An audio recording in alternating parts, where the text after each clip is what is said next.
अबे राजीव आपके पास आ रहे हो। राजीव, असल स्थिति अब मैं आपसे समझना चाहूंगी। आप दिल्ली की जनता के आप बीच रहते हैं, माहौल आप देखते हैं, समझते भी हैं।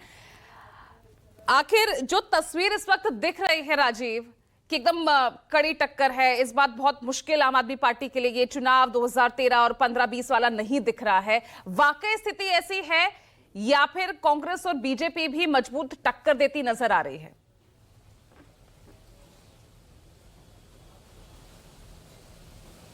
देखिए पूजा, जब चुनाव चलता है तो उसमें एक लड़ाई दिखाई देती है।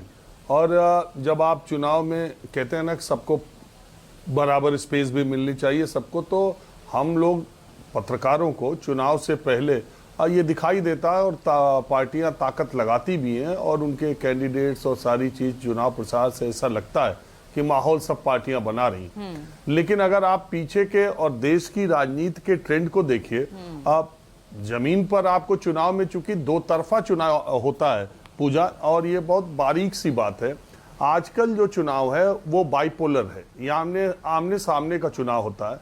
कई बार आपको बहुत टक्कर जमीन पर तो दिखाई देती है, लेकिन रिजल्ट पर जाते जाते एक तरफा हो जाता है। उसका कारण ये है कि पूरी की पूरी लड़ाई दो तरफा होती है, आमने सामने की टक्कर है। अगर आप हाल के 6-8 महीनों के चुनाव देख लें, लोकसभा के चुनाव में भी अगर आप देखें तो 290 और 240, 543 में से इंडिया गठबंधन और एनडीए गठबंधन को 10-12-15 सीटें छोड़ दीजिए तो सारी सीटें इन दोनों ने ही बांट ली। अगर आप महाराष्ट्र के चुनाव देखिए, 288 सीटों में महाराष्ट्र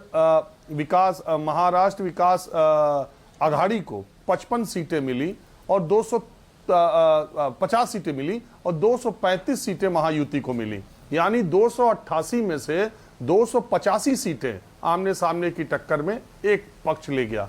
इसी तरह अगर आप झारखंड की सीटें देखें, 81 सीटों में से 56 सीटें इंडिया गठबंधन को मिली और 24 सीटें एनडीए को मिली, यानी एक सीट तीसरे पक्ष को गया। इसी तरह आप हरियाणा में देखें तो 90 सीटों में से 46 सीटें बीजेपी को और 37 सीटें 47 और 38 यानी 85 सीटें सिर्फ कांग्रेस और बीजेपी में रहीं।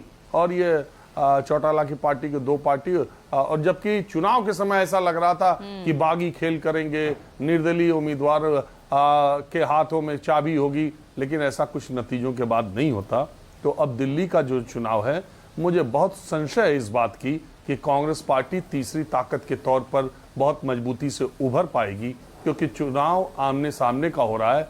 लेकिन पिछले दो चुनाव से ज्यादा कांग्रेस पार्टी ने अपने कैंडिडेट्स के ऊपर और अपने चुनाव प्रचार के ऊपर इस बार जोर लगाती हुई दिख रही है। जैसे भारतीय जनता पार्टी पिछले दो चुनाव के मुकाबले इस बार कहीं ज्यादा ताकत से चुनाव लड़ रही है। और अरविंद केजरीवाल के लिए मैं रोज आपके इस कार्यक्रम में कहता हूं कि ये चुनाव 2013, 2015 और 2020 के मुकाबले बहुत कठिन चुनाव है। उसका कारण ये है कि 10-12 साल पहले जो उन्होंने सपने और वायदे और दावे किए थे, अब उसकी समीक्षा का वक्त है। 10 साल की सरकार की एंटी इनकम्बेंसी का असर दिखाई देता है। मैंने एक दिन और आपके कार्यक्रम में कहा था कि प्रधानमंत्री नरेंद्र मोदी की लोकप्रियता में कोई कमी आई हो ऐसा जमीन पर दिखाई नहीं देता, लेकिन उनकी सीटों में कमी किस कदर आई वो आपने देखा। इसी तरह अरविंद केजरीवाल के लोकप्रियता में या उनके नाम में शायद कमी आए ना आए, लेकिन उनके सीटों में कमी